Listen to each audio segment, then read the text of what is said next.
Hi everyone, welcome back to my channel. My name is Jamila Daura. Thank you for clicking to watch this video. If you are new, welcome, and if you're a subscriber, hi. So today's video is inspired by DIMMA UMEH. She made a video about the changes she had made in her 20s that have changed her life in her 30s. I think that is how she worded it. I can't but I'm going to insert a picture of that so that you can see, and head on to her channel and watch it, and you probably would learn something from it. However, today I'm going to share my own version of that video, changes that I have made to self-care, to skincare most especially, that has improved my life. I am going to do a self-care edition of that, like a whole some self-care edition of this same topic on my other channel, Jamila Daura. So stay tuned for that. It is not skincare related. This is self-care, which includes mental health, physical well-being, and all those good stuff. So yes, if you're interested in this video, please subscribe to my channel, give this video a thumbs up, and let us get right into it.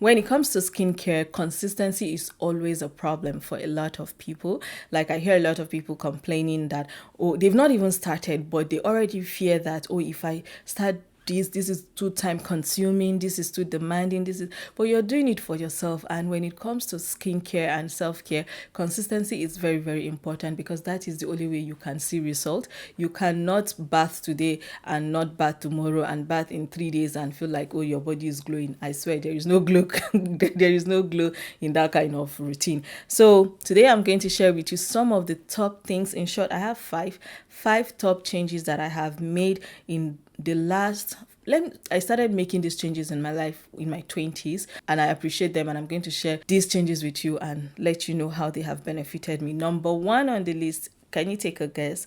If you're on this channel, you already know one thing that I preach day in, day out: do to your body, do this to your skin. You're going to thank yourself. Your skin is going to thank you. Exfoliation, whether it's mechanical, chemical, facial, body exfoliation, sugar scrub, call it body masking.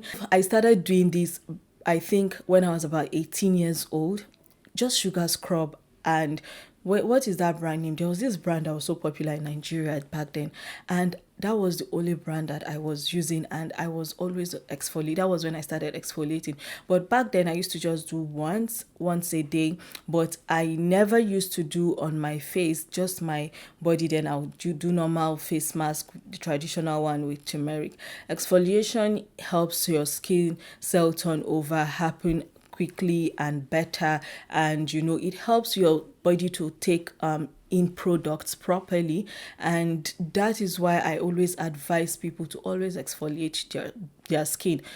Your face, so your body, you exfoliate. Try to find out the exfoliation process that works best for you, whether it's sugar, whether it's mechanical or chemical exfoliation. But do not sleep on exfoliation. Don't underestimate it. That soft skin, that clear skin that you want, is beneath that layer of dead skin cells that you don't want to take off. And the moment you start taking them off and you start removing them, you'll be good and you'll love your skin. The next thing is sunscreen. Oh my goodness, we all used to be discouraged about sunscreen, because there was not a lot of option back then. So because there was not a lot of options, the physical sunscreen, or mineral sunscreen as we call it, was not everybody's favorite. Like, you're talking about wearing something and you begin to look bluish, ashy, whitish, and all those things, right? So it discouraged a lot of people because of how sunscreen was presented. I mean, I'm not saying that maybe the people that knew better back then did not know that there is something called chemical sunscreen, and it was a better alternative to mineral sunscreen. However, those of us, for me, I was not a fan of sunscreen for the longest, but the moment I started using sunscreen, I think it was Neutrogena, is it Invisible, that I started using when I was in university, and I have not looked back on sunscreen. I used that Neutrogena one on Scene. I used it for the longest, even though it was a mineral sunscreen.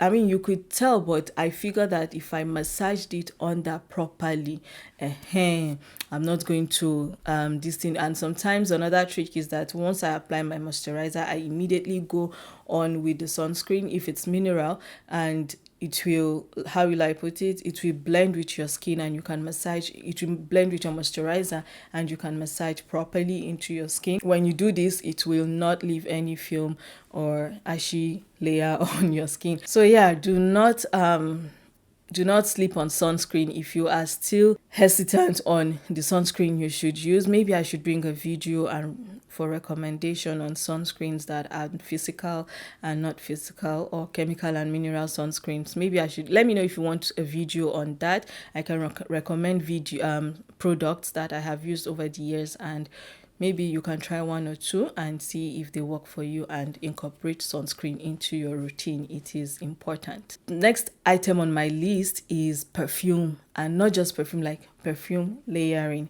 So growing up, I used to love to smell good. I still love to smell good, and I feel like it just lifts my mood, most especially now that I understand the flavors or this kind of scents that I want that suit my mood and what every scent mean. So whenever I'm buying perfumes, I gravitate towards perfume that has certain ingredients in it and certain notes, and yeah, I just buy them.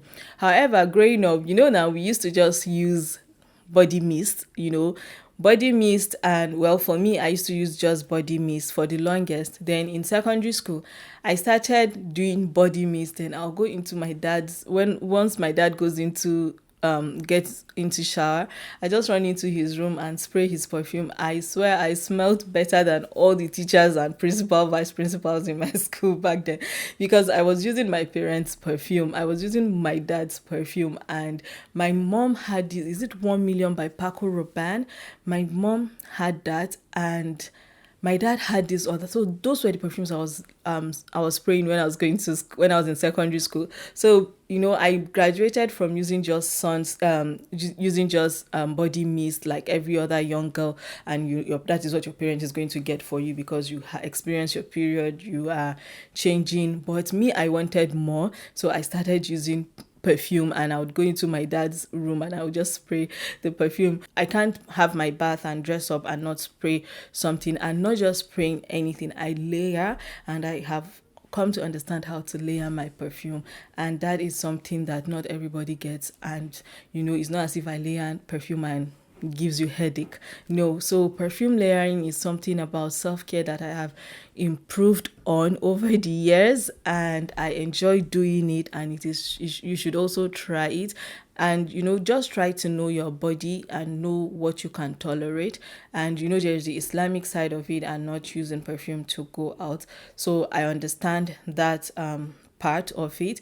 That is why, again, even when I'm buying body cream, when I'm buying shower gel, and I invest in something that really smells well, my clothes are well scented and well aired out, so that even when I'm going out, and when I mean this thing is that I do dukhan, incense, in my closet, so that kind of perfumes my clothes, and they all like smell the same thing. So even when I need to go out and I know that I'm going to be mixing, with non-muharrams, I avoid using heavy perfumes. However, when I'm in the house, I go hammer on it. I don't use perfume just because it's special occasion. I know some people do, so only on special occasion. Every day is special for me. So long as I wake up and I'm alive, alhamdulillah, I'm going to make sure I feel good, and perfume is one thing that makes me feel good. So don't sleep on perfume. The next item here is hair removal. Oh my goodness. As someone that is very, very hairy, right? It took a while before I could before I could bring myself to removing hair from my arms, my legs. And growing up, it was just like certain areas that you were taught to remove hair from: your armpit, your pubic area, all those places, right? But as I grew older and I discovered Vit was the first hair removal product that I used. And I discovered that, I like the feel when I remove the hair with Vit. But as I grew older again, I discovered that my hair was even becoming a lot thicker, longer, I mean, hair on my body is what I'm telling you. My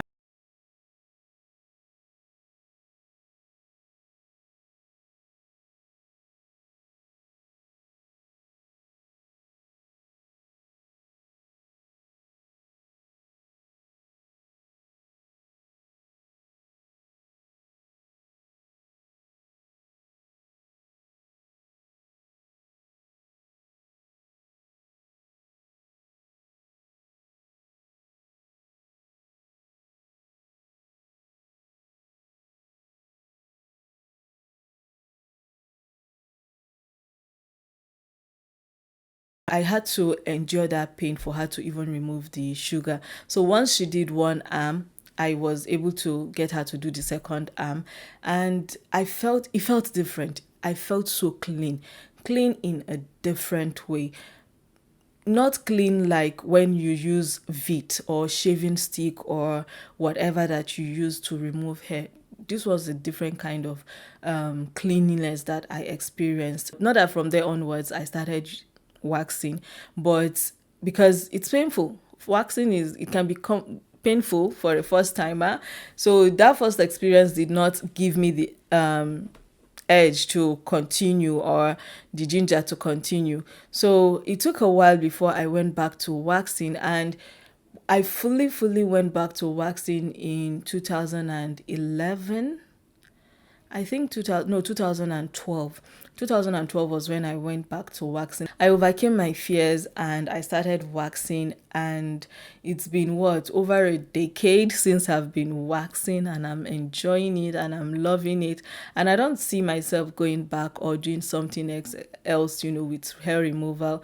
Hair removal is removing a layer of dirt from your body on another level. It gives you a better experience when it comes to skincare, like when you just remove that hair and you're scrubbing, you're using your products, and you feel like, oh, your skin is so soft, it's so clear, and all those good things. So try hair removal. If you think if you're still considering it and you don't know how to start, you can start like me. Start with hair removal cream like Vit or Nair or whatever it is that is out there.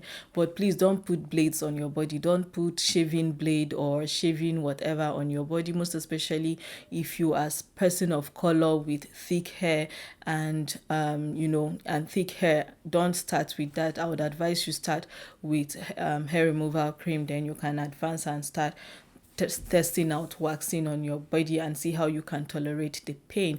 But whichever one you do, hair removal was one change that I made, and my skincare journey became better. There are still other things, but I just want to bring 5 in this video. So let me know if you want to hear more. The last item I have on my list is face care, and I divided this into 2 aspects: moisturization and toning. So because I'm someone with very oily skin, I used to be very scared of using moisturizer on my face. I used to feel like, oh, if I use moisturizer, then my face is going to be oilier.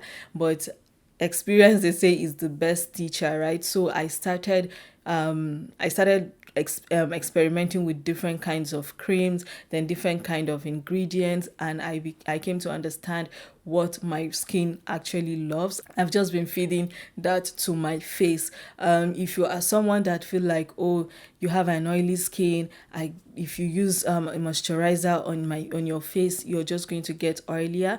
No, the absence of topical moisture on your skin is going to increase that oil production. If you are not feeding your skin, your body will be forced to overproduce oil that is going to provide that moisture oil balance that your skin requires. So that is the trick there. Likewise, when your skin is dehydrated, when your body is dehydrated, your body will start drawing moisture from different parts of your body just to keep the skin hydrated. Sometimes the face will be the one to take the most heat, because at the end of the day, if your body is drawing moisture from your face, that means your skin is going to be dry, patchy. You probably would experience flakiness, breakout, and all those things, right?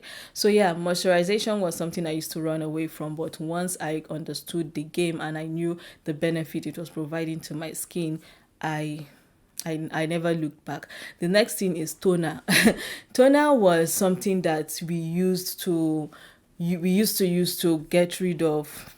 Now, I don't know how people use the misconception of toner in the past is that you use it to tone your skin. So by the time when you say toning, make your skin lighter. But that is not what toner actually does. Toner balances the pH of your skin. So when you go wash your face tends to be more on the alkaline side. So, and that is not good for your face microbiome. So you need to balance that loss, and the only way you can do that is to use a toner to balance your pH. And the mistake I used to make then was to use alcohol based toner. So those toners that you use on your face, and the moment you put it to your face you cannot even breathe well. I used to think that those were the best toners out there, but they worsened my skin condition. The one that I used to use a lot of then was Clean. Is it Clean and Clear? The one with the purple cap. Oh my goodness. And the funny thing is that you just keep using it. Your face is not getting any better. It stinks, it dries you up, and you break out more. So I didn't know this before, and again, experience is the best teacher.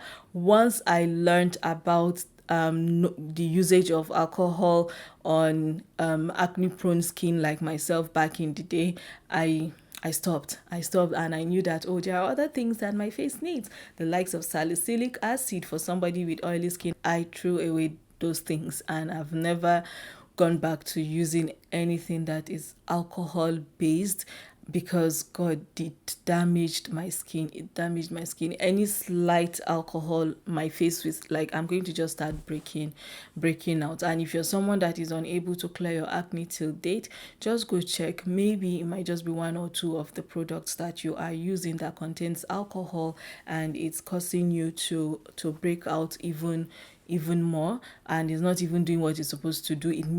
That means it is making your face overly acidic. Instead of balancing your skin's pH to is it supposed to be 3.57 or 4.57? It is taking it up there.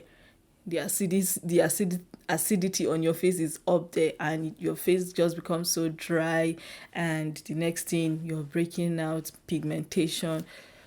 All those things, we went through it.